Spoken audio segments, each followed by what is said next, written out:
Social media సైకోలపై Kakinada జిల్లా తుని పోలీసులు ఉక్కుపాదం మోపారు. తుని పరిధిలో 17 మందిని అదుపులోకి తీసుకున్నామని పోలీసులు తెలిపారు. మిగతా వారిని కూడా అరెస్ట్ చేస్తామన్నారు. సోషల్ మీడియాలో ఎవరైనా అసభ్య పోస్టులు పెడితే కఠిన చర్యలు తప్పవని పోలీసులు హెచ్చరించారు.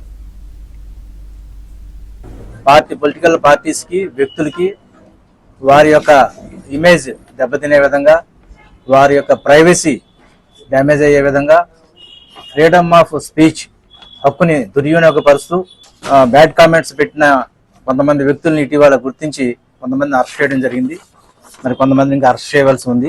2 కేసుల్లో రిజిస్టర్ అయిన వాటిలో వాళ్ళు ముద్దాయిలుగా ఉండి అగైన్ మళ్ళీ 3వసారి కూడా అటువంటి నేరం చేస్తే ఇది చాలా ప్రమాదకరమైన కేసుల్లో ఇరుక్కుంటారు.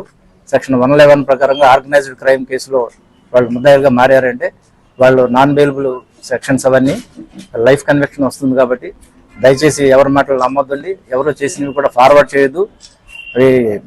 మీ సంబంధించిన మీ వ్యక్తిగత విషయాలు ఏమంటే సోషల్ మీడియాలో మీరు మీ అకౌంట్ ద్వారా లేదా వేరే అకౌంట్ ద్వారా మీరు పబ్లిష్ చేసుకోవచ్చు.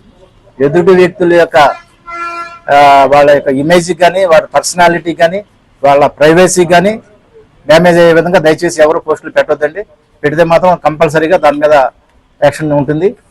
దాని మీద ప్రత్యేక చట్టాలు కూడా వచ్చాయి. కాబట్టి దయచేసి ఎవరు కూడా ఇటువంటి నేరాల్లో పాల్గొని వాళ్ళ యొక్క కెరియర్ని పాడు చేసుకోవద్దని మరి మీ ద్వారా రిక్వెస్ట్.